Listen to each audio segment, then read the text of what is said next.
Boa noite, pessoal. Tudo bem? Bom, uma satisfação enorme estar aqui com vocês essa noite. Nós vamos lançar hoje o nosso projeto Bizu 4.0.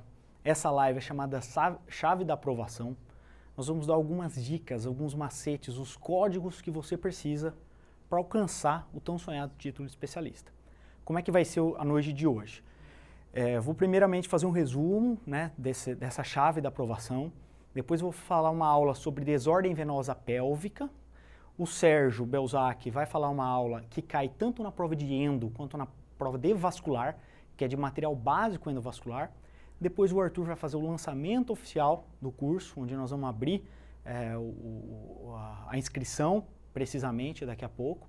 Para quem tiver até o final, né, vale muito a pena você acompanhar, porque você vai ter uma condição especial, exclusiva, né, que vai te ajudar demais aí para poder participar desse projeto, tá? Então, esse é o nosso 4º ano de curso online. São 12 anos desde que eu e o Sérgio escrevemos o livro Bizu de cirurgia vascular, né? Nós temos um orgulho muito grande, né, de ter auxiliado uma série de alunos ao decorrer desses anos com o nosso método de aprovação na prova de título, né? Nesse último ano, a nossa equipe fez um esforço enorme, dezembro e janeiro, revisando toda a nova bibliografia e regravamos todas as aulas, 100% das aulas gravadas em dezembro e janeiro, né? Se você for pesquisar, vão ter outros cursos por aí, mas tenho certeza que é o único curso atualizado com a bibliografia, né, do ano passado, que nós acreditamos que vai repetir a mesma bibliografia esse ano. Então nós temos segurança de falar que o nosso curso online é o curso mais atual, né? Nós mudamos a história da aprovação da cirurgia vascular, né, com o lançamento do Bizu. A nossa taxa de aprovação média nos últimos anos foi maior de 80%, enquanto que a taxa histórica de aprovação é menor que 50%, alguns anos chegando a apenas 30% de aprovação. Então é um orgulho muito grande auxiliar muita gente nesse processo, tá? Nós acreditamos tanto na nossa metodologia, né, que quem participar com a gente hoje dessa live, assistir às aulas e fizer a inscrição, você vai ganhar um seguro aprovação. O que é esse seguro aprovação? Se no decorrer do ano você tiver algum problema familiar, de saúde, qualquer motivo você precisar paralisar o curso, não tem problema, nós vamos segurar o curso, você vai poder voltar no que vem. Se você fizer o intensivo, fizer o extensivo, estudou para a prova e não passou no título, nós vamos estar junto com você de novo ano que vem. Então é uma garantia de que nós vamos te levar até esse título, tá? É uma confiança mútua na nossa metodologia e no empenho de vocês que nós vamos alcançar esse tão sonhado título de especialista, tá? O nosso objetivo é aprovar 100% dos alunos. É isso que a gente vai trabalhar durante esse ano, né? Com a nossa metodologia, o que a gente desenvolveu nesses últimos anos? Nós recrutamos os principais talentos da cirurgia vascular das principais escolas do país. Nós temos médicos da Unesp, da Santa Casa, do servidor público estadual, do servidor público municipal, da FAMERP. Então, as principais escolas, né, nós trouxemos esses talentos para nos ajudar a compor um grupo de professor tão importante, né? Além disso, nós temos um conhecimento pelo nosso livro, que está há tantos anos no mercado, é o livro mais vendido da história da cirurgia vascular, né? Nós acompanhamos os professores que fazem as questões, nós assistimos às aulas deles nos congressos, acompanhamos as evoluções dos capítulos do livro, conforme vão lançando novas edições do livro. Então a gente tem uma segunda camada de entendimento do que pode cair na prova e a gente vai te ajudar aí no detalhe para você estudar certo e conseguir alcançar a prova de título, né? O método, a fórmula de aprendizado depende muito de leitura, né? De você assistir uma aula, de você ter recurso audiovisual, ter algum grau de demonstração, discussão, prática e ensinar os outros. Então, para mim, participar do Bizu me traz para cá, ó. Eu aprendo muito participando das discussões, auxiliando na preparação das aulas, e acho que esse é o foco, né, que a gente tem que construir, que é a base da nossa metodologia, tá? Então, o Bizu foi algo que auxiliou muito uma série de médicos. Todos os relatos que a gente recebe de pessoas há 3, 4, 5 anos tentando, médico do interior que precisava do título para trabalhar na Unimed e nos dá uma emoção, uma satisfação muito grande nessa missão de auxiliar os médicos a aumentar o seu conhecimento para alcançar o título, né? Eu e o Sérgio, nós temos um histórico de aprovação em concursos muito interessante, né? Desde que nós começamos a Medicina Federal do Paraná, nós conseguimos desenvolver esse método de estudo, de revisão, de resumo, de questões, né? Que nos levou a fazer a residência em cirurgia geral na USP, nos levou a vascular, ao doutorado, ao pós-doutorado, vários concursos públicos. Então são anos aí de preparação. A base da nossa metodologia são 3 pilares: relevância, intensidade e repetição, tá? Relevância é a importância da prova. Então tem uma importância pessoal, onde você vai melhorar como médico. Você vai ver que muita coisa que é passado de R+, para R-, que você aprende de orelhada, tem algum sentido, ou muita coisa inadequada. Então você vai aprender, você vai melhorar a qualidade com que você trata o seu paciente. Além do ponto de vista profissional, com a proliferação de pseudo-especialistas, inclusive não médicos, o título de especialista vai ficar cada vez mais uma ferramenta de diferenciação no mercado. E a prova, que a gente tem acompanhado os candidatos à presidência da SBSV, a banca da prova, é que eles querem uma prova que cada vez valorize mais o médico que estuda, que se formou, que se dedicou. Então a prova vai ficar cada vez mais difícil. Então você tem que dar relevância para essa prova, porque esse título vai ser importante para você, né? E o melhor momento de prestar é agora, porque cada ano, eu tenho certeza, vai ficar mais difícil alcançar esse título, tá? A intensidade depende muito de vocês, de assistir às aulas, de ler os capítulos principais, né? De se empenhar nos simulados, nas questões diárias, comentar, tentar responder, não tem problema errar, mas vocês têm que estar junto, têm que participar, tem que ter intensidade nesse estudo. E a repetição, nós vamos ajudar vocês com os flashcards, né, que são exclusivos para quem é aluno, simulados mensais, banco de questões, o grupo de WhatsApp, que vocês já estão acompanhando desde o começo do ano com o André, os seus próprios resumos e anotações, que também ajuda bastante nisso daí, tá?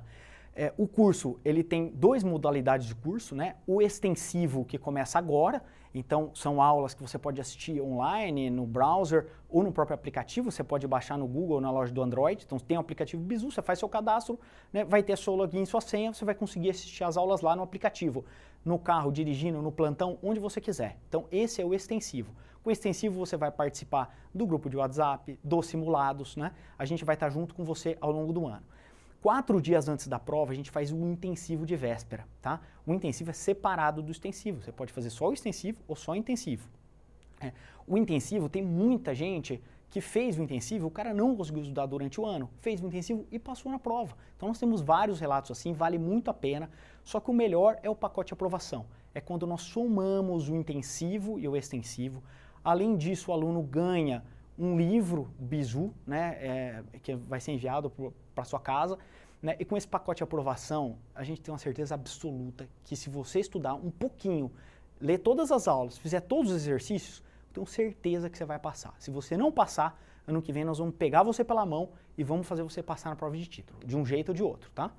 Essa semana nós vamos dar o kick-off, né? Então, ao longo da semana nós vamos formalizar todas as inscrições, a plataforma já vai estar aberta, e na próxima segunda, o ideal é nós organizarmos uma reunião pelo Zoom para ajudar vocês a criar uma agenda, né? Tem um cenário ideal, né, que você pode ter, mas tem um mundo real, com filhos, com trabalho, com plantões. Então a gente tem que tentar organizar isso daí, nós vamos tentar ajudar vocês numa orientação, no que você pode disponibilizar de tempo e como você deve organizar isso daí durante o ano, tá? Dividindo as semanas em aulas e leituras, né? A metodologia que eu faço é dividir por semanas. A gente tem a data padrão, que geralmente a SBSV faz, nós vamos dividir essa data aí pelo número de semanas e dividir o número de aulas, o número de capítulos. Nós vamos explicar bem isso daqui para vocês, batendo aí metas mensais de estudo e depois de treinamento com questões, tá bom? Bom, então esse foi só um resumo da chave da aprovação. Agora eu vou dar algumas aulas. Eu vou falar de uma situação chamada desordem venosa pélvica, que é a síndrome de congestão pélvica. Desordem é o nome mais moderno que foi indicado pelo American Venous Forum, né, e pela SVS, Society Vascular Surgery. Por quê? Porque ela engloba, né, uma rede de complicações venosas pélvicas, de estenose e refluxo, tá? depois dessa aula, como eu falei, vai ter uma aula de endovascular e depois o lançamento e a última aula do Dr. Arthur. Então vale muito a pena vocês acompanharem a gente até o final, tá? A desordem venosa pélvica, ela tem 4 situações que vão levar a alguma alteração venosa no abdômen. Pode ser 2 refluxo, ou ovariano, ou da ilíaca interna, e pode ser 2 graus de estenose, de compressão ou obstrução, que é da veia renal e da compressão da veia ilíaca, a síndrome de Nutcracker e a síndrome de Maternal ou síndrome de Cockett, tá? Então, essas 2 formas de refluxo e 2 formas de obstrução levam a um fatorial de apresentação clínica. Você pode ter as 2 estenoses sem nenhum refluxo, pode ter uma estenose com refluxo, uma estenose sem refluxo. Então, dependendo do grau de obstrução e de refluxo, você vai ter formas de apresentação, o que nos leva a um conceito de reservatório. Então, quando você pensa em desordem venosa pélvica, em síndrome de congestão pélvica, você vai analisar reservatório. Esse slide é do Mark Meissner, eu adoro esse slide, um slide que eu vi a primeira vez no Venous Symposium em Nova York, onde ele coloca como o reservatório venoso, né, responsável pela drenagem pela veia renal, o reservatório pélvico e reservatório de membros inferiores, todos conectados. Então, como que você vai entender o que é reservatório? Imagina que você tem uma estenose da veia renal e o fluxo renal não consegue passar pela veia renal, causa uma hipertensão venosa renal, descompensa o reservatório renal. Isso vai levar ao quê? Hematúria macroscópica, dor no flanco, né? Pode descompensar. Se esse refluxo, se essa estenose se compensa por um refluxo ovariano, pode compensar o reservatório renal. Então ele não tem mais sintoma renal, não tem hematúria, não tem nada, mas vai ter um aumento de fluxo pélvico. Ao longo dos anos pode gerar congestão pélvica, varizes pélvica, dispareunia. Se essas varizes pélvicas, essas veias com refluxo se comunicam com os membros inferiores, pode levar a um quadro de varizes atípicas, variz vulvar, né, variz glútea, recidiva de variz, que pode estar associada inclusive a uma estenose de veia ilíaca. Então, essa combinação de estenose e refluxo com um reservatório que está sendo afetado vai fazer você tomar a indicação correta de tratamento. Então, para tratar síndrome de congestão pélvica, doença venosa pélvica, você precisa conhecer essas apresentações clínicas, tá? Onde você vai ter varizes pélvicas, sintomas renais, membros inferiores e dor pélvica crônica, né? Então tem um fatorial aí de causa que você tem que investigar, tá? O capítulo do livro de insuficiência venosa pélvica, lá no livro, tanto no Brito quanto no Lobato, são os mesmos autores, né? Então a gente vai no detalhe buscar as bibliografias, inclusive o Rutherford, para poder comparar tudo para que você saiba a diferença entre cada um. Como nesse capítulo são os mesmos autores, facilita demais a nós prepararmos para entender, o que vai facilitar a sua vida na hora de responder as questões, né? Então, sinais e sintomas de congestão venosa pélvica, ele lista aqui, ó, dor pélvica por mais de 6 meses, dor pélvica durante a menstruação, durante o coito e ortostase, instalação após várias gestações, presença de varizes vulvares de membros inferiores, irritação vesical, sensação de peso perineal, geralmente o útero é retrovertido, ele coloca esse detalhe aqui nesse quadrinho, né? Hematúria micro pode estar associada com síndrome de quebra-nós e muitos pacientes com ansiedade e depressão, e o clássico aqui é você ter essas varizes aqui atípicas, que podem inclusive chegar até a safena e ter refluxo de parvo, ou até mesmo refluxo de magna também, tá? O diagnóstico da insuficiência venosa pélvica, né? Por que eu estou falando de insuficiência venosa pélvica? Porque é assim que está no capítulo do livro, né? Na literatura atual, fala-se desordem venosa pélvica, é mais ou menos um sinônimo, só que a desordem é um pouquinho mais ampla, onde o diâmetro da veia ovariana no Doppler maior que 5 mm já tem um valor preditivo de 70%, né? Se você fizer o transvaginal, como na imagem aqui, e no a valsalva tiver um refluxo assim, no plexo venoso, também é um diagnóstico de varizes pélvicas, tá? A gente segue o diagnóstico geralmente com uma angiotomo ou angiorressonância. Eles são os melhores exames não invasivos, né? Na angiotomo, o que você vai ver é um fluxo retrógrado na ovariana que você consegue identificar, olha, lá na fase arterial. Você vê que ali está só a fase arterial, né? Se você descer, vai ter o tronco celíaco, mesentérica, você já vê a veia renal ali, olha. E o fluxo na ovariana paralelo à aorta em cima do psoas. Então, na angiotomo, você consegue ver. No começo desse ano, eu fiz um vídeo explicando uma tomografia parecida com essa. A importância de você olhar a fase arterial, né, que vai te dar uma dica de refluxo na veia gonadal. Por que na fase arterial? Porque o fluxo renal é muito maior que o fluxo dos outros órgãos. Então, já tem uma contratação da veia renal dos dois lados. Você consegue ver tanto a veia renal esquerda quanto a direita, tá? Quando você faz angiotomo, principalmente injeção podálica, ó, você consegue ver a subida do fluxo aqui pela ilíaca. Essa daqui, ó, eu coloquei uma paciente aqui muito interessante, que ela tem um síndrome de May-Turner, tem uma compressão pela artéria, tá? Tem um refluxo da veia ilíaca interna aqui, ó, quando o sangue, o contraste está subindo, ó, reflui pela ilíaca interna e vai para o outro lado. E depois sobe pela gonadal, inclusive, da direita. Quando chega na fase arterial e vai para o rim, desce refluxo aqui pela veia ovariana esquerda. Então ela tem uma síndrome de congestão pélvica com estenose da veia ilíaca, refluxo da veia gonadal, né, e refluxo da ilíaca interna. Tá? Então você consegue ver no manjotomo identificar essas duas situações. Né? A flebografia, ela também serve para fazer o diagnóstico. Hoje geralmente a gente faz durante o tratamento. Eu tenho aqui um exemplo de um diâmetro de veia gonadal maior que 6 milímetros, com muita, mas muita mesmo varizes pélvicas, uma paciente com muita dor, muita dispareunia. Né? Retenção de contraste por mais de 20 segundos também é um diagnóstico. Opacificação da veia ilíaca interna, ipsilateral e contralateral, né? A gente consegue ver do outro lado lá, inclusive a veia gonadal do outro lado aqui, também é um diagnóstico, tá? Opacificação das veias vulvares ou de membros inferiores também é um diagnóstico, né? E geralmente a gente vai fazer isso daqui armado para fazer o tratamento, né? Então, aqui um exemplo, ó, de um escape glúteo, né? E lá embaixo vulvar, né? Então, um refluxo de gonadal levando a varizes glúteas, né? E a varizes púbicas, tá? Inguinais.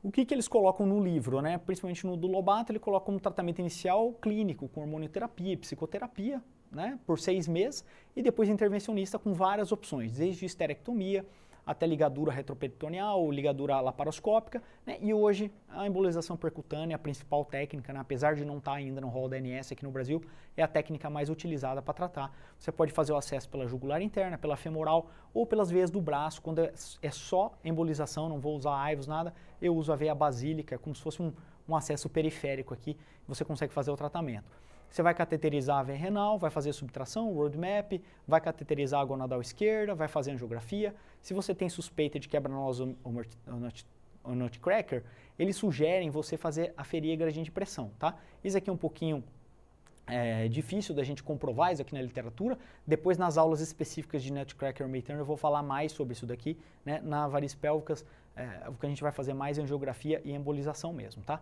Então, aqui exemplos de acesso femoral a direito, né, desse lado, aqui um acesso jugular, né, onde você pode fazer a embolização. Você pode utilizar um introdutor longo, né, com uma curva RDC. Nós, hoje em dia, geralmente a gente usa um catéter 5F, podendo ser o TIG, o Cobra, o Tiger UMP. Você vai cateterizar a veia gonadal e aí geralmente a gente desce um microcatéter por dentro dessa veia até lá embaixo para utilizar molas de liberação controlada. Né? As molas de Janturco aqui, fibradas, elas não têm um controle preciso, então pode embolizar de forma inadequada. Hoje, como a gente tem essa tecnologia, né, com molas com hidrogel, é o tratamento que a gente mais utiliza, mas na prova você vai colocar, né, embolização com molas de Janturco Wallace, que é o que está escrito no capítulo do livro. Se tiver alguma coisa falando de mola de liberação controlada, pode marcar com tá certa que tá certa também, né? Existe uma forma de você fazer a embolização com balão, como se fosse um Fogarty com lumen, né?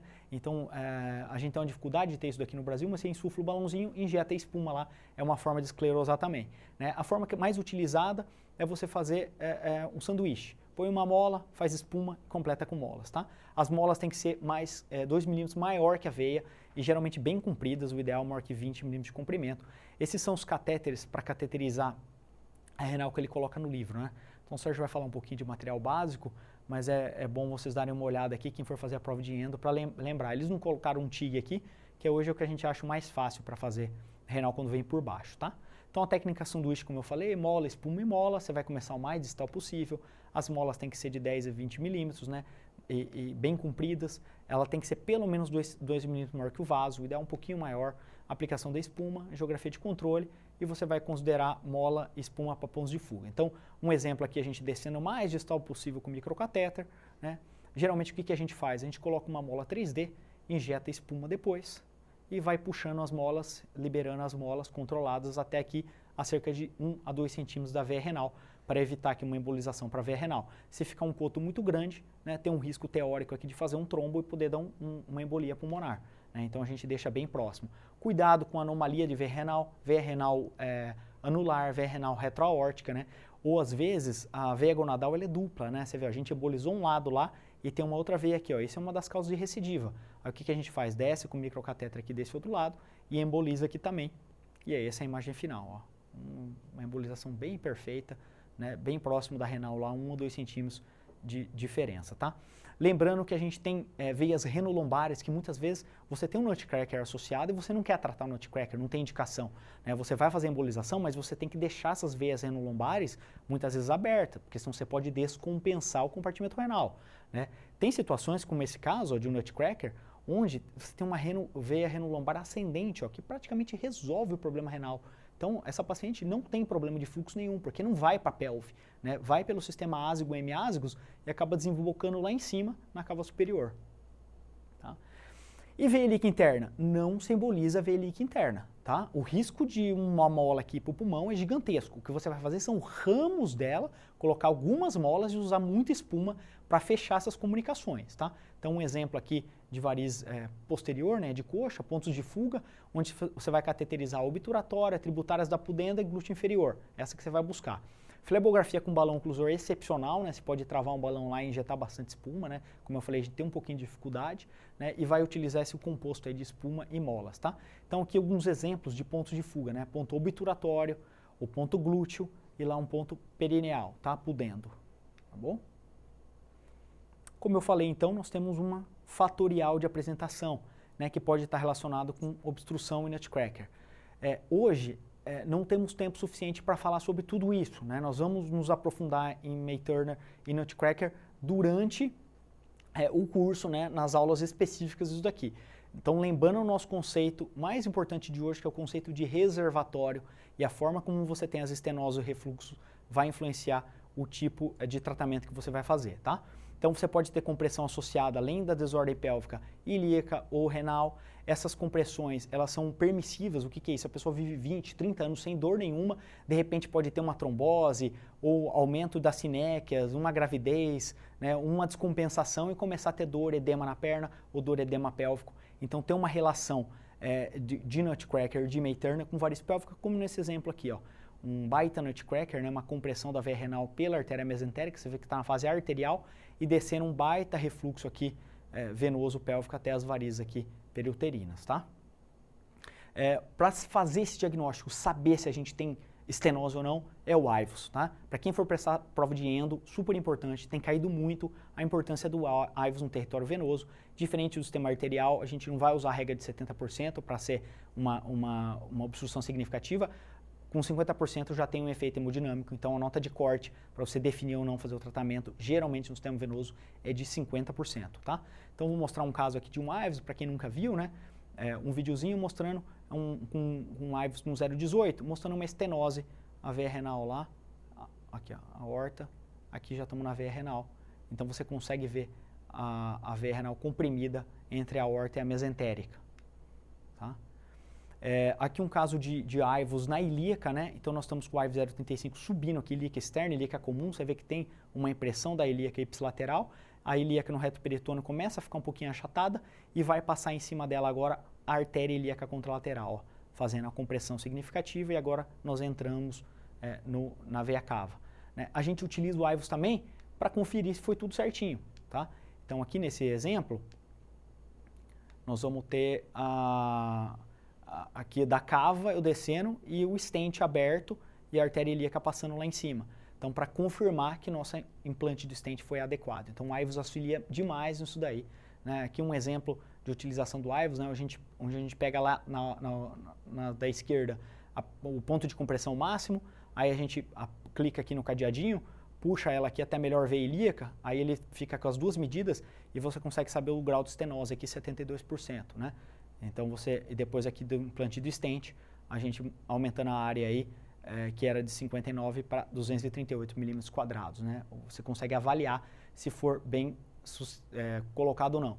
Então ali uma flebografia mostrando uma estenose significativa da veia ilíaca, né? Com refluxo aqui para a ilíaca interna, fazendo um cross-filling, indo todo o sangue para o outro lado e enchendo a ilíaca contralateral. Depois a gente implantar o stent, ó, sem fluxo nenhum para o outro lado, né? A gente acaba injetando um pouquinho de contraste aqui para ver se não entrou na cava, né? O refluxo mínimo aqui que vai desaparecer com o tempo, então um stent bem colocado, um tratamento bem feito, tá?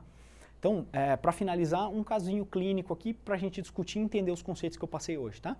Uma mulher de 36 anos, tem dor pélvica crônica, dispareunia, sensação de peso na pelve, né, no período menstrual, quando fica muito tempo em pé, só que ela não tem sintomas em membro inferior, só tem vasinhos, tá? Veio por vasinho, no questionamento de variz pélvica, de dor pélvica, ela se reclamou muito, inclusive com dificuldade no casamento de tanta dor durante a relação, né? Sem hematura micro ou macroscópico, né, inclusive nos exames.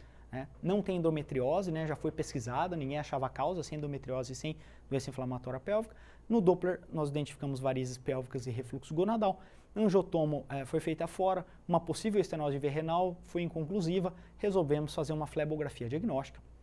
Então, uma flebografia ilíaca aqui, mostrando um contraste, né, com um pouquinho de refluxo na ilíaca interna, um pouquinho aqui de uma lombar ascendente e uma impressão negativa ali, ó, uma imagem branca onde estaria a artéria ilíaca. Então, uma flebografia sugestiva de uma compressão significativa. Na veia renal, a mesma coisa, né? Aqui uma possível compressão pela artéria mesentérica, um refluxo aqui a gente vê pela renolombar indo em direção à cava, né? Então, um indicativo que também pode ter um nutcracker aqui. Quando nós cateterizamos seletivamente a veia gonadal, a gente consegue injetar o contraste e ver bastante varizes pélvicas aqui e escape pélvico, tá?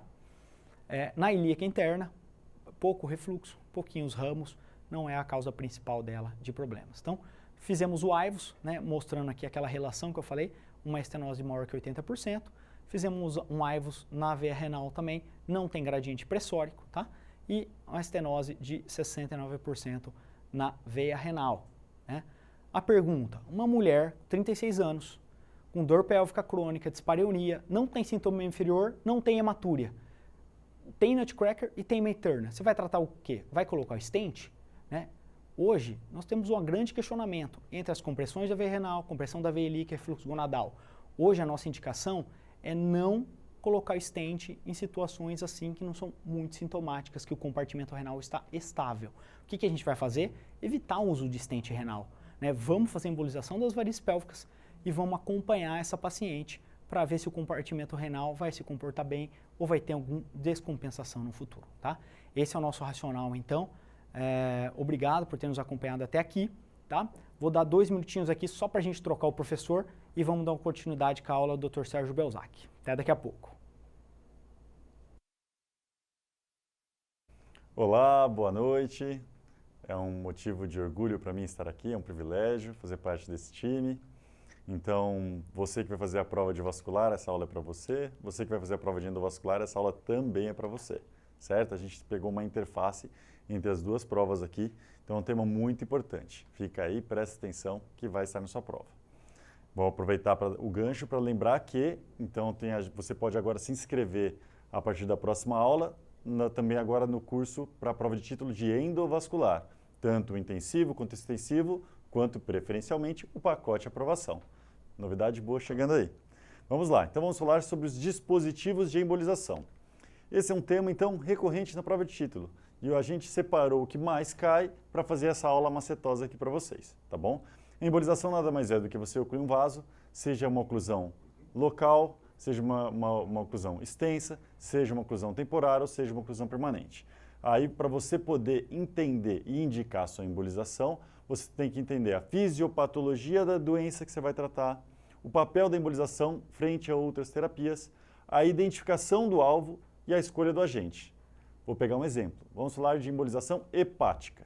Então, se a gente quiser embolizar um hepatocarcinoma, se eu entendi que a nutrição do fígado é portal e a nutrição do hepatocarcinoma é preferencialmente arterial, eu consigo embolizar a artéria hepática que está indo para o tumor sem uma repercussão negativa para o paciente com necrose hepática, porque a nutrição é portal.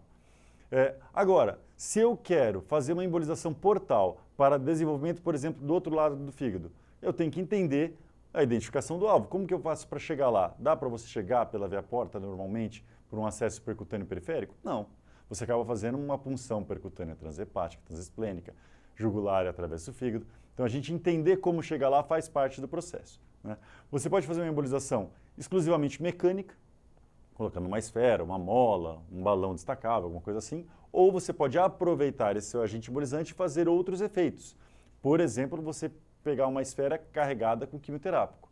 Por exemplo, você colocar uma esfera carregada com radioterápico. Então, Então você acaba somando, fazendo um sinergismo do papel da embolização, o efeito mecânico, somado ao efeito desejado químico, radioterápico, por aí vai. Então a gente vai falar dos principais agentes embolizantes utilizados na nossa prática. Olha, você está numa situação de urgência, no hospital do interior, e aí você vai falar, não, eu não tenho aqui esfera, eu não tenho nada. Você sempre tem o sangue do próprio paciente. Então, o coágulo de sangue autólogo é o primeiro dos agentes embolizantes disponíveis para a gente. Você tira o sangue do paciente, espera ali até 20 minutos formar um coágulo sólido, você pode reinjetar no paciente. Nesse contexto, um catéter de maior diâmetro, por exemplo, um catéter 5 French, vai melhor, porque você tentar injetar coágulo por um microcatéter é muito difícil. É possível, inclusive, você colocar ácido epsilon aminocapróico para quê? Para retardar a lise desse coágulo, tá bom?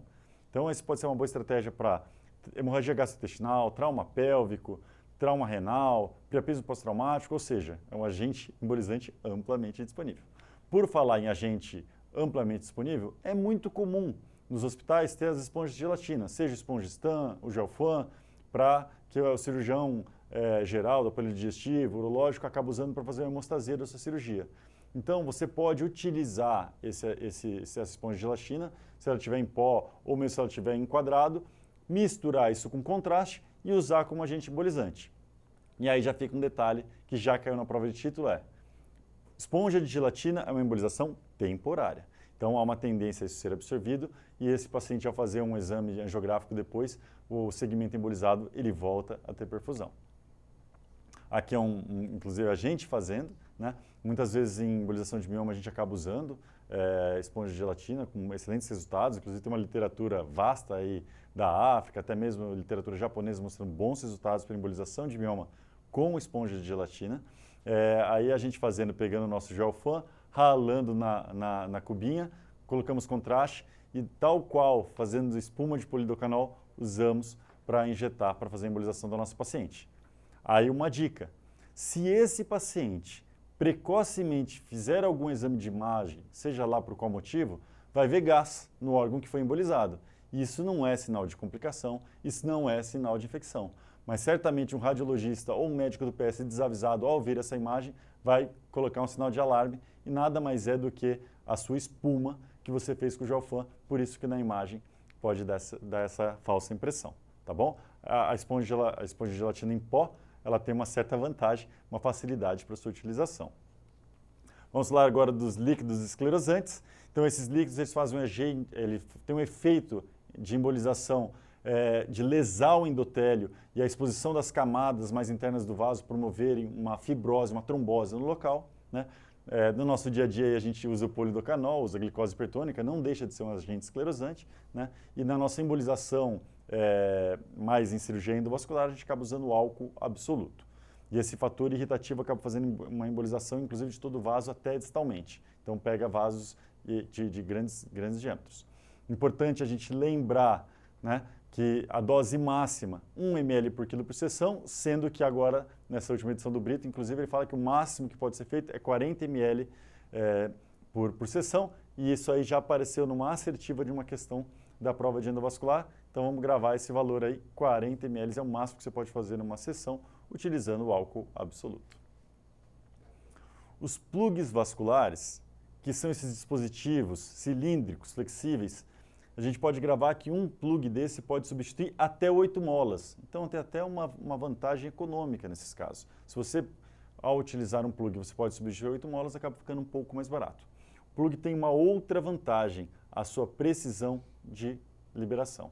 Por que eu estou falando isso? Existem alguns estudos em que ao embolizar a artéria ilíaca interna para o tratamento de aneurisma de aorta acometendo o segmento ilíaco, mostrou-se que o paciente que foi embolizado com plug teve uma taxa de claudicação glútea inferior ao paciente que foi embolizado com mola.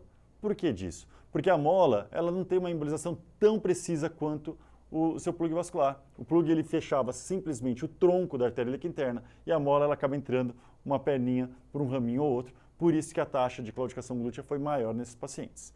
A gente tem que lembrar que os plugs vasculares é importante a gente dar um oversize. Esse oversize pode ser até de 50%, se for o Amplatzer, plug Amplatzer tipo 3 é até 70%, né? E que esses plugs hoje em dia eles são muito precisos. Inclusive tem alguns que navegam dentro de microcatéter e são reposicionáveis, ou seja, você consegue liberar, ficou bom, você destaca. Não ficou bom, você recolhe, reposiciona e libera. Tal qual uma mola de liberação controlada que a gente vai falar daqui a pouco. Falando de partículas, então existem as partículas não esféricas, classicamente o PVA, que são verdadeiras pedras irregulares que podem ir num sentido ou em outro e ocluir vasos de diferentes tamanhos. Isso evoluiu para as partículas esféricas calibradas, em que há um controle preciso do tamanho da esfera e consequentemente, do tamanho do vaso que você vai embolizar. Por exemplo, uma esfera de 500 a 700 fecha vasos maiores do que uma esfera de 100 a 300 micra. A esfera também tem uma vantagem de poder ser carregada com drogas, com agentes quimioterápicos. Classicamente, para o hepatocarcinoma doxorubicina e para o metástase de câncer coloretal, o irinotecan. Então, essa é uma outra vantagem das esferas calibradas. Se você diminui muito o diâmetro das esferas calibradas, você pode ter mais efeitos indesejáveis de necrose do órgão-alvo. Se você aumentar muito o diâmetro, você pode ter a desvantagem de não fazer uma embolização adequada do que você quer. Por isso que a gente geralmente já sabe, baseado em estudos prévios, qual é o tamanho ideal para cada tipo de embolização. Por exemplo, uma embolização de mioma uterino, a gente acaba usando esferas de 500 micra para cima, 500, 700 micra. Para a embolização de baço no hiperesplenismo, muitas vezes a gente usa de 300 a 500 micra. Por quê? Porque a gente sabe que esse número a gente consegue fazer uma embolização adequada do que a gente quer, sem os efeitos colaterais da necrose do órgão-alvo. Aí existem várias marcas e modelos, cada um muda a sua conformação, as substâncias que compõem a esfera e aí chama de um nome. Para essas esferas ficarem visíveis na nossa embolização, a gente pega o frasco da esfera, coloca um contraste, faz uma solução homogênea para a gente conseguir ver para onde está indo o nosso agente embolizante, né?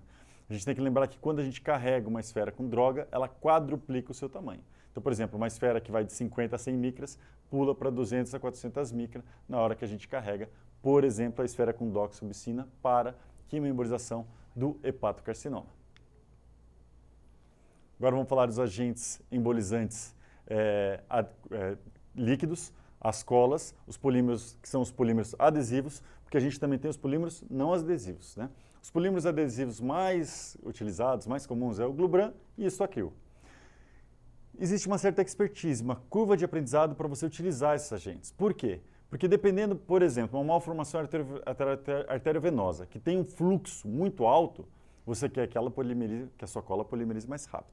Se ela tem um fluxo muito baixo, você quer que ela navegue bastante a sua cola para polimerizar. Nesse contexto, você consegue controlar a velocidade de polimerização da sua cola de acordo com a temperatura que ela tiver e de acordo com a diluição que você fizer dela com o lipiodol.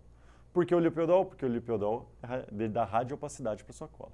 Então, considerando que o tratamento de uma malformação arteriovenosa é embolizar unidos, ou seja, a parte final dela, em que vai ter a parte entre que os capilares arteriais vão virar os capilares venosos, você quer então que consiga chegar até lá. Então você vai controlar a sua diluição e a sua temperatura do seu agente embolizante adesivo de acordo com a quantidade de lipiodol e a temperatura que você deixar ele.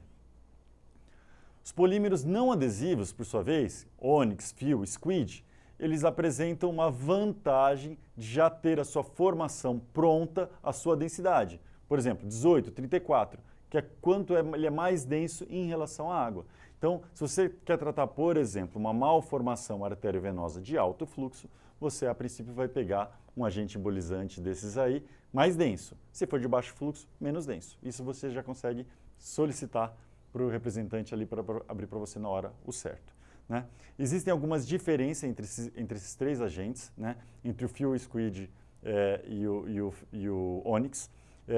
Então, eles, ao entrar em contato com o sangue, se polimerizam, se petrificam e preenchem o vaso. O fio, diferente do ônix e do squid, ele tem uma cor mais leitosa.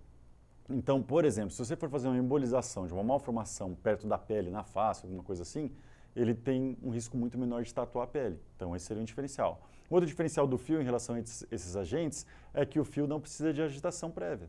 Então, isso fica muito mais prático, né? Por quê? Porque o que deixa o fio radiopaco, diferente dos outros, não é o tântalo, é um componente iodado, né? Esse aqui é um excelente exemplo, e ele está aqui por quê? Porque esse conceito já caiu na prova de título algumas vezes. Quando você vai tratar uma malformação arteriovenosa, como eu falei há pouco, você tem que fechar unidos da MAV. Você não tem que fechar a artéria aferente que está indo para a MAV. Então, se a gente olhar a primeira imagem da esquerda, que é esse paciente, quando a gente abordou, está cheio de mola, né? Então, foi tentado fechar a artéria aferente da MAV, e inclusive nem isso aconteceu, porque a gente consegue ver o contraste passando pela artéria aferente.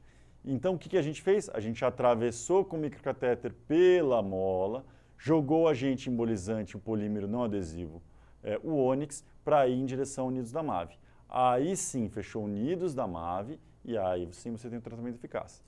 Ou seja, a escolha do agente embolizante correto faz toda a diferença. Você não vai tratar uma malformação arteriovenosa com mola, certo? Inclusive, estava na letra A de quem fez a prova. E aí muita gente marcou e isso estava errado. Não vai usar mola, você tem que fechar unidos da MAV e não a artéria aferente. Esse é o mesmo conceito que a gente aplica para a embolização do endolíquido tipo 2. O endolíquido tipo 2, ele enche a saculação do aneurisma.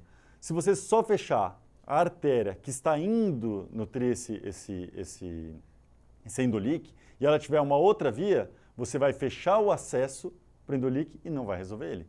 Então o conceito é o mesmo, o ideal é você preencher ele, seja ele com polímero adesivo ou não adesivo, o endolíquido chegando o mais próximo possível do seu nidus. Então a gente acaba extrapolando o conceito do nidus da MAV para o nidus do endolíquido tipo 2. Então, inclusive aqui a gente tem um exemplo que teve uma punção percutânea translombar para chegar lá e embolizar, para vocês verem como isso é importante, embolizar o nidus. Então, como eu falei, existe uma diferença entre os três agentes embolizantes, o Onyx, Fio e o Squid. Aí o ideal é ver qual é o melhor para cada caso, sendo que também tem que ver catéter compatível, porque se você for usar um catéter que não é compatível, ele vai polimerizar dentro do catéter e aí já era. Inclusive, fica uma dica aqui, se você for usar um polímero adesivo, o Glubrão e Isofacril, ele polimeriza em contato com o soro fisiológico. Então é importante você lavar o seu catéter antes de jogar cola com soro glicosado 5%, porque aí ele não tem uma carga iônica, não vai estimular a polimerização e você não perde seu catéter. Importante gravar isso aí. Aqui esse slide a gente colocou recentemente, justamente porque caiu recentemente na prova de título, em relação às técnicas possíveis para embolização. A técnica plug and push é que a gente acaba mais fazendo. O que é isso? Na hora que você está fazendo uma embolização com Onyx, por exemplo, na hora que você está jogando, o agente embolizante começa a refluir, você para, espera 3 minutos, que esse agente que refluiu forma uma rolha, e aí você volta a injetar para fazer com que o polímero vá mais para frente. Então isso é plug and push. Já o push-through é quando você está fazendo o caminho contrário. Na malformação arteriovenosa, se você vir pelo lado venoso e você insuflar um balonete, ou se você colocar um plug, fazer alguma coisa para você fechar a saída da MAV e você embolizar retrogradamente ela, isso, técnica push-through. Bom, já caiu aí recentemente, é possível que esteja na sua prova. E se a gente for analisar em relação aos tipos de MAV, certamente a mais fácil de embolizar é aquela que tem poucas artérias aferentes, e aí fica mais fácil de você acessar o nidus. Já uma malformação arteriovenosa, que tem muitos componentes, múltiplas artérias aferentes, múltiplos componentes microfistulares, essa complica mais, essa é mais difícil de tratar. Aí estamos chegando mais para o final da nossa aula, vamos falar agora das molas, que a gente usa muito no nosso dia a dia. Conforme o professor Igor falou, tem mola com fibras, que favorece a trombose, mola revestida de hidrogel, que aumenta o seu tamanho em contato com o sangue, então isso acaba aumentando o seu poder de embolização. As molas fazem uma embolização localizada e permanente. As molas iniciais, elas eram praticamente um pedaço de fio guia que a gente jogava lá dentro, então não tinha era um destacamento livre, então se tivesse sido mal liberado, você ia ter que capturar ela com laço. Hoje em dia as molas, em sua grande maioria, são de liberação controlada, por diversos mecanismos possíveis. Então faz com que você consiga embolizar o local que você quer. Ficou bom, você libera. Não ficou bom, você recolhe e vai de novo. Como que a gente mede uma mola? E isso é uma coisa que costuma cair. A mola ela é medida no seu diâmetro em milímetros, o seu comprimento em centímetros e a sua espessura em polegadas, tal qual o fio guia. Fio guia você não fala 0,014, 0,018, 0,035, isso é em polegadas. Então, a mola você fala diâmetro em milímetros, comprimento em centímetros e espessura em polegadas. Aqui é um exemplo de um aneurisma carotídeo que nós preenchemos ele com molas de liberação controlada. Aqui não tem como você pegar uma mola de destacamento livre, por favor. Imagina você tentar soltar e a mola ficar errática aqui e lá para a sua carótida interna lá para cima, certo? E aí, por que naquele caso foi possível tratar só com molas? Porque a gente tem que entender um conceito da embolização dos aneurismas é a característica do seu colo. Aqui a gente fez essa ilustração para mostrar, nesse paciente hipotético aqui, um aneurisma sacular de colo de base larga e um aneurisma sacular de colo de base estreita. Se o colo do aneurisma for metade que o diâmetro do aneurisma, quer dizer que você vai conseguir jogar mola no seu interior e essa mola não vai fechar o vaso da base. Se o colo do aneurisma for maior que metade do diâmetro desse aneurisma, quer dizer que se você jogar sua mola lá, tem grandes chances dessa mola migrar e fechar a base. Por isso que nesse aneurisma com colo estreito, a gente só jogou molas e embolizou ele. E por isso que esse aneurisma de base larga, a gente colocou um stent para segurar as molas lá em cima. Esse é um conceito muito interessante e, inclusive, no Brito, ele já cita uma coisa que intuitivamente a gente gosta muito, usar stents de neurointervenção para fazer isso. Por quê? Porque esses stents são muito mais flexíveis, têm uma navegabilidade muito melhor. Pensa no aneurisma de artéria esplênica lá mais para a ponta. Como é que você vai conseguir chegar com um stent convencional lá? Então, a utilização de stents de neurointervenção que navegam dentro de microcatéteres, isso é um bônus muito grande que a gente tem feito bastante e agora até a própria literatura referência da prova cita isso aí. Aqui um outro exemplo que a gente optou por usar mola. Uma paciente com hemorragia digestiva, com retocolite ulcerativa, a mola numa embolização dessa te dá qual vantagem? Primeiro que tem mola de diâmetro de 1,5, então a gente consegue chegar nos vasos pequenos. Segundo, que se você embolizar com agente embolizante que migre muito distalmente e você promover uma necrose intestinal, a complicação seria muito alta.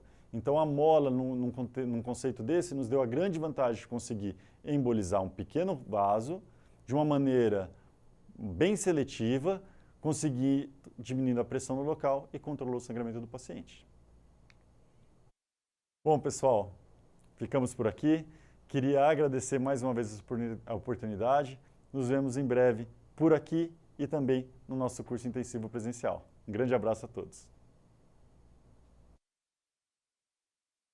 Fala, turma! Muito boa noite, sejam muito bem-vindos. Eu sou Arthur Curtarelli, professor do curso Bizu. Estou muito feliz de estar aqui com vocês essa noite. Se vocês ainda não conhecem as plataformas de transmissão do curso, então te convido a conhecer em especial o nosso canal no YouTube. Tem muita aula lá, dá uma conferida. Claro que o nosso Instagram você já conhece e depois que terminar aqui é muito fácil você nos encontrar no nosso site www.cursobizu.com.br. O professor Igor ensinou aqui, mostrou no começo para vocês a história do curso. Eu não vou fazer isso, mas eu quero mostrar uns big numbers aqui que a gente conquistou desde 2019, quando o Dr. Igor e o Sérgio trocaram o livro, que foi escrito em 2011, por um curso que vem ensinando cirurgia vascular, Doppler e endo, desde essa época aqui, transformando a cirurgia vascular brasileira. Nosso grupo de professores é composto por 7 professores, todos titulados da SBA-CV. Eu vou te mostrar eles aqui, são os caras que vão te acompanhar durante todo esse ano. E que eu quero te chamar a atenção, um diferencial desse grupo é que é um grupo heterogêneo. Cada um vem de uma escola e isso traz uma bagagem muito interessante que é transmitida para você durante todo esse ano. Desde que a gente começou, 2019, já passaram mais de 650 colegas aqui. Imagine você que a SBA-CV tem aproximadamente de inscritos 4.500. Então é uma galera que já passou pelo curso Bizu, aprende e coloca no consultório, além, obviamente, de tirar o título. A gente é muito feliz de falar que a gente emplacou um primeiro lugar em 2020 na prova de angiologia e outro primeiro lugar em 2021 na prova de cirurgia vascular sênior. E ano passado a gente bateu o recorde de aprovação, colocando 82% dos nossos alunos na segunda fase e 94% conseguiram obter o título de especialista, além de que o NPS, que é um score aqui de qualidade do curso, onde os próprios alunos dão um feedback para nós, foi de 92%. Então, sem sombra de dúvidas, é um curso de extrema qualidade. Esse aqui são os caras que vão te acompanhar durante todo esse ano. Então tudo isso que vocês viveram no grupo de WhatsApp durante esse período, vocês vão passar o ano inteiro vivendo. É todo dia questão, discutindo o caso clínico, a gente discute casos do nosso consultório, casos do consultório de vocês. Esse é o grupo de professores que vai te acompanhar. Lá em cima o professor Igor, aqui a professora Amanda, eu, Arthur Curtarelli, a professora Anata, o professor André Chacon, a professora Bruna Feio e o professor Sérgio Belzac. Esses são os caras que vão te conduzir até o título de especialista. Eu quero te falar sobre isso daqui. Ó. A gente tem basicamente no curso Bizu 2 tipos de aluno. O cara que acabou de terminar a residência médica, que vai terminar hoje, né, essa madrugada, quando vai virar o mês de fevereiro para março, ele está aqui, ó, com um nível de convicção extremamente alto. Ele terminou o R4.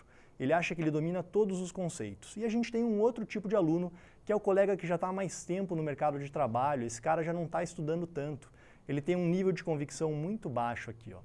E o grande desafio é chegar aqui em cima, onde está o foguetinho do curso Bizu, que é ser titulado, né?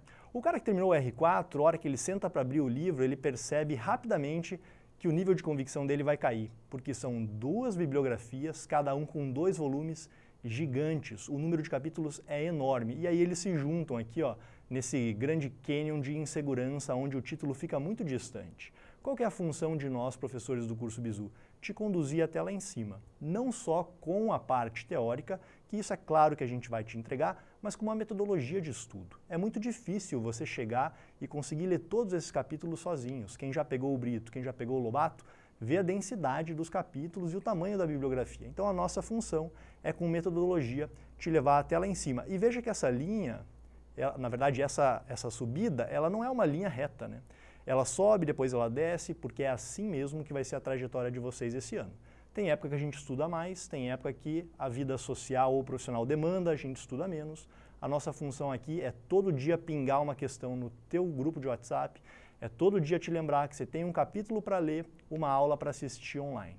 Eu estou entrevistando uma galera já no podcast, tem aproximadamente 3 anos. Acho que no Frame do Podcast já passaram os caras mais notórios do Brasil e muitos internacionais também. E aí a gente pensa, né, por que esses profissionais se tornaram profissionais extraordinários?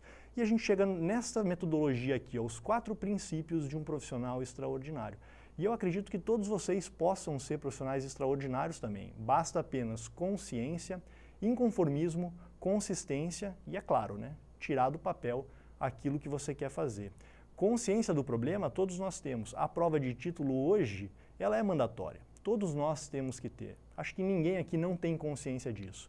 A diferença é que a gente tem o consciente inconformado, que são vocês, que estão aí na segunda noite assistindo aula e que querem prestar essa prova, e tem o cara que definitivamente não vai prestar. Esse cara está fora do jogo, esse cara está fora do mercado.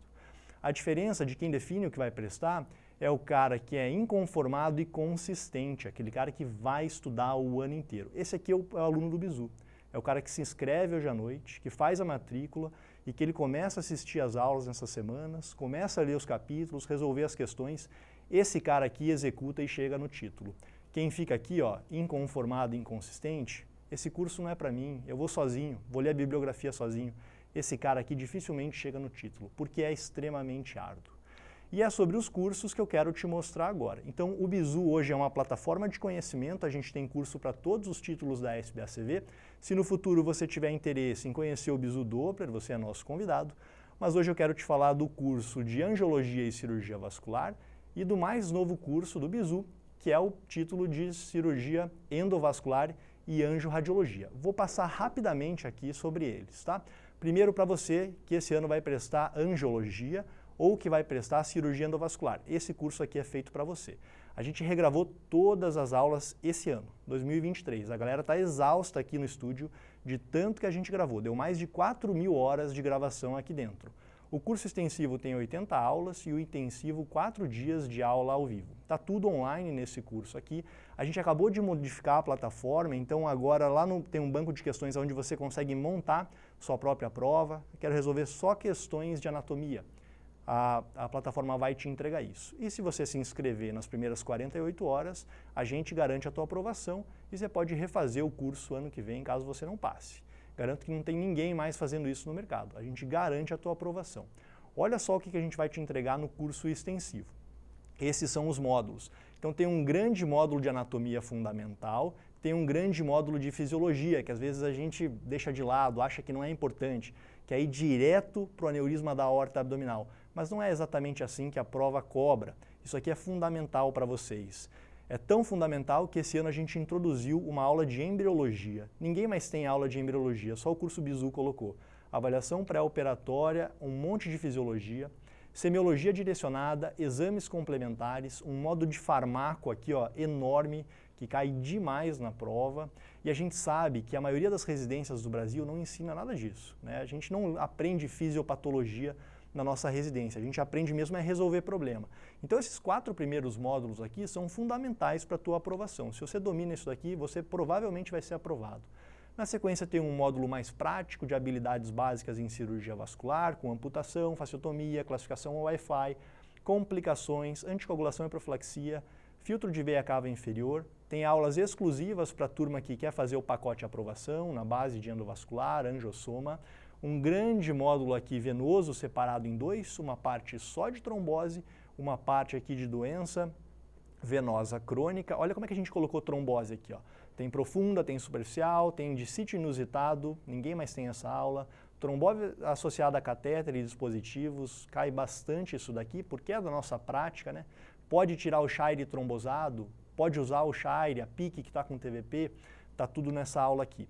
O módulo arterial é enorme, a gente separou em 3, então tem módulo arterial 1, 2 e 3, todos os temas contemplados. Tem um módulo de trauma muito grande, porque só o Brito tem 16 capítulos de trauma. Quem é que lê 16 capítulos de trauma? É muito difícil, né? Então aqui tem 4 aulas condensando tudo para você. O módulo aqui de linfático, então tem linfangite erisipela, tem linfedema, que cai bastante. E uma novidade do curso esse ano é a aula de lipedema, da professora Bruna. Ninguém mais tem aula de lipedema nos cursos. O módulo de miscelânea vascular, para completar toda a carga horária, e esse grande diferencial aqui, que é a sala de treinamento do curso Bizu, que são as questões comentadas. Cada aula dessa aqui tem mais de 20 questões, onde o professor para e comenta o enunciado, e cada uma das assertivas te mostrando por que é certo e por que é errado. Então, isso aqui é fundamental para a tua aprovação. E o curso de angiorradiologia e cirurgia endovascular segue o mesmo caminho. Também está disponível no aplicativo, exclusivo para alunos do Bizu. E olha como é que a gente fez. Tem 2 grandes módulos aqui de conceitos básicos, um realmente conceitos básicos e outros de dispositivos. Então, desde anatomia, métodos de contraste, angiografias, farmaco para cirurgia endovascular, materiais básicos, endopróteses e dispositivos. Aqui, para quem vai prestar a prova de angiorradiologia e cirurgia endovascular, não tem muito jeito. Tem que decorar nome de material. Tem que saber diferenciar entre empresa e outra empresa. Então a gente mostra tudo para vocês aqui nesse módulo. Módulo de angioplastia e revascularizações, módulo de aneurisma e dissecções, módulo de tromboembolismo venoso, outro módulo aqui de miscelânea, completando todo o curso, né? Porque tem alguns temas que não dá para encaixar nos outros módulos, então estão aqui, por exemplo, os princípios básicos da embolização, abordagem endovascular no trauma, acessos vasculares para hemoterapia e hemodiálise e, é claro, uma sala de treinamento muito grande, onde você vai encontrar os nossos professores discutindo todos esses temas. É bastante coisa, né? Dificilmente você não vai ser aprovado se você fizer tudo isso daqui. E digo outra, a tua vida profissional pode ser transformada, porque a gente sabe que fica um monte de gap na tua formação. Quem é que estuda linfologia na residência, né? Quem é que estuda farmaco? Então, muito do que você aprender no curso Bizu, você vai conseguir colocar no teu consultório.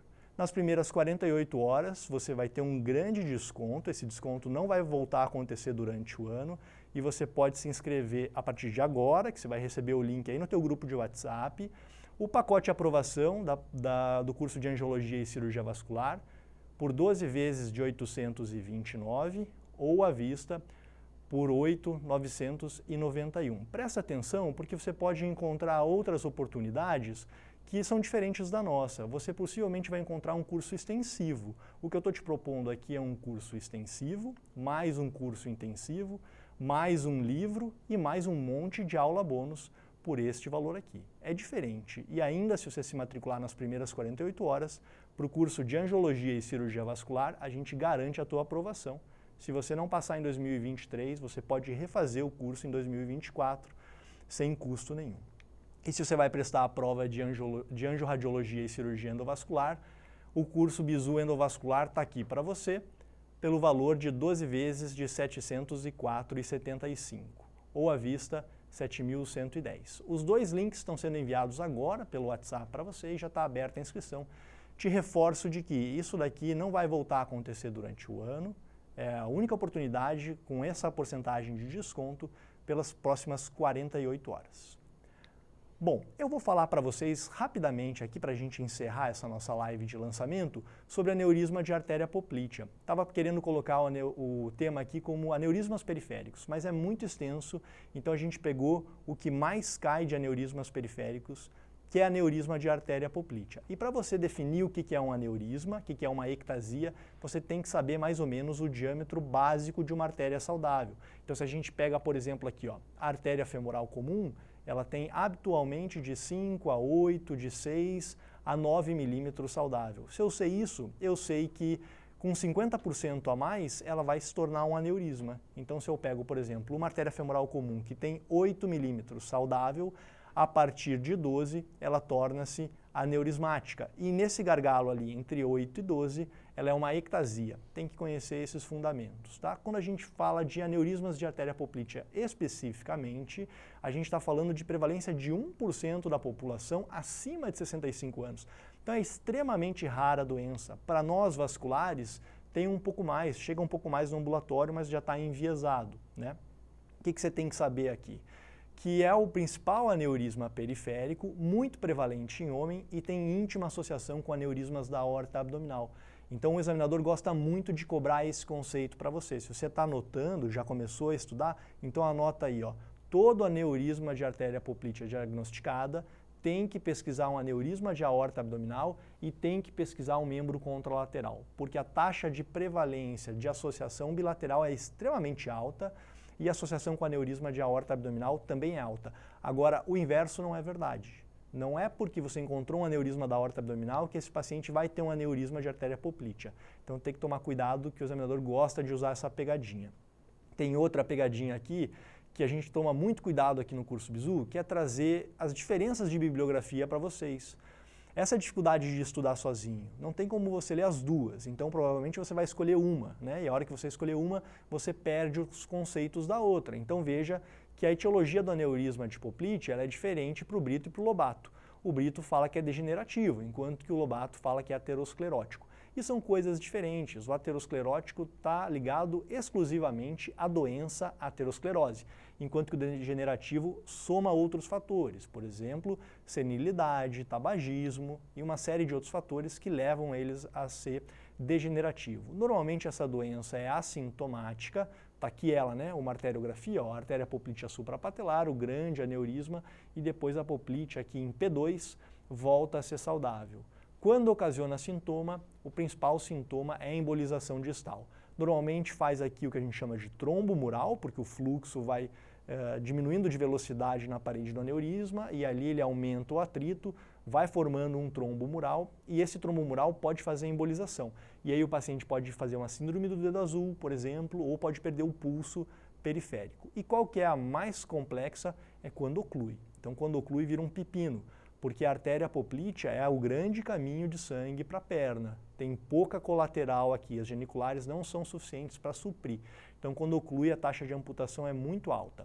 O que é preditivo de complicação? Diâmetro maior do que 20 milímetros e trombo mural, sem sombra de dúvidas. Então, quando a gente define que a gente vai operar um paciente com aneurisma de artéria poplítea, o objetivo é exatamente esse, evitar um evento isquêmico, embólico e evitar a oclusão.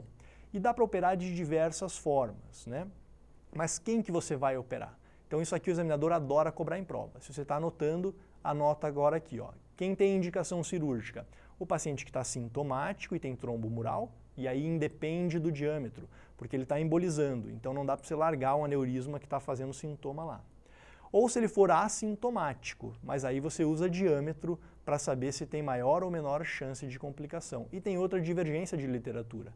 Para o Lobato, o diâmetro de tratamento em assintomáticos é 20, enquanto que para o Brito é 30 milímetros. Então atenção com essa diferenciação aqui, ó. 20 para o Lobato e 30 para o Brito.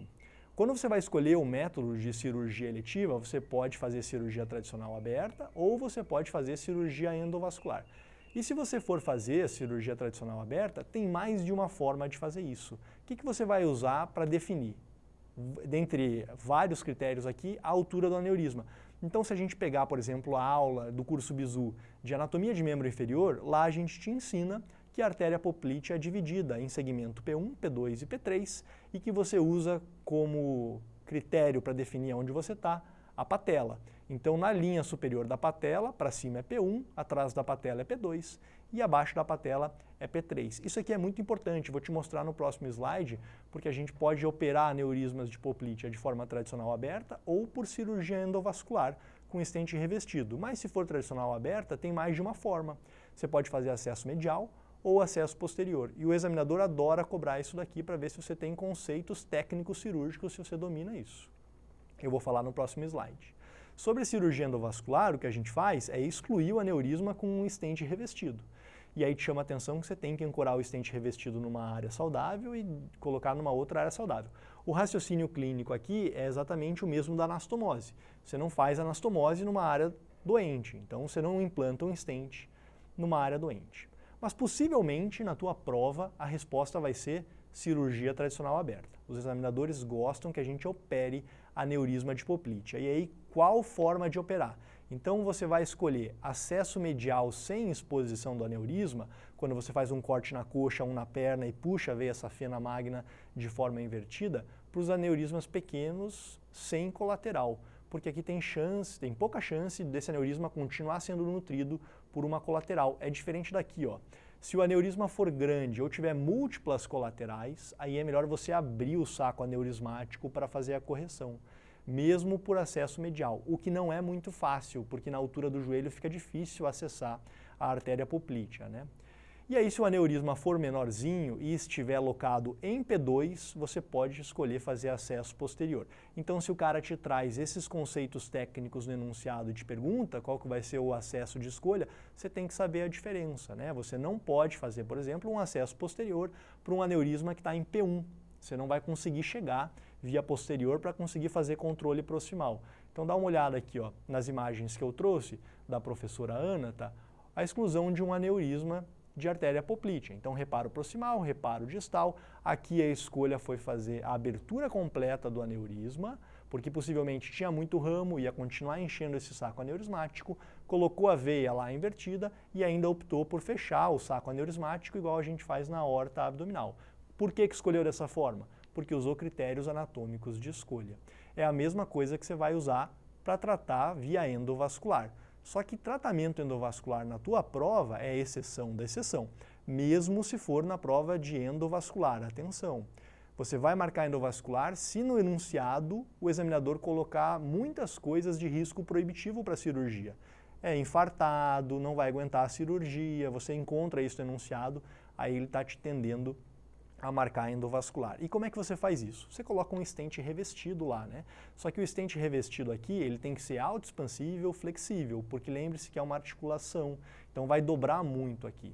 Tem que colocar num colo proximal saudável, num colo distal saudável, tem que ter pelo menos 10 milímetros de extensão aqui para conseguir ancorar de forma adequada. Cuidado, porque às vezes na manipulação o stent acaba encolhendo. Você pode sim ter endolique no aneurisma periférico, né? A gente sempre pensa que endolique é só da aorta abdominal, mas pode acontecer na artéria poplítea. Olha aqui, ó. Olha o viabam preenchido de sangue e olha só uma genicular trazendo sangue para o saco aneurismático. E o cálculo, para quem vai prestar a prova de endovascular aqui, é 10% de sobredimensionamento, ou do inglês oversizing.